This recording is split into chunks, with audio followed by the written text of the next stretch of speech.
ऋण झुणते गुणगुणते कधी गुंतते हरवते कधी गहिरा डोळ्यांचा डोहात पार बुडते तळमळते सारखे बापडे न कळत का भरकटते कधी मोहाच्या चार क्षणांना मन हे वेडे फुलते जाणते जरी हे पुन्हा पुन्हा का चुकते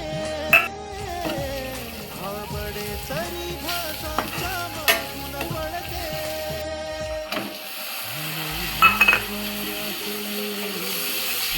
पावसाचे का होते बेभान कसे गहिवरते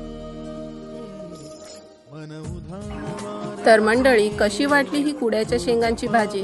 पावसाळ्यात ही रानभाजी नक्की ट्राय करा आणि आपल्या आरोग्याची काळजी घ्या. व्हिडिओ आवडला असेल तर लाईक करा, तुमच्या मित्रमैत्रिणींसोबत शेअर करा आणि आपल्या चॅनलला नक्की सबस्क्राईब करा. भेटूया पुढच्या व्हिडिओमध्ये. तोपर्यंत मस्त खा आणि स्वस्त राहा. धन्यवाद.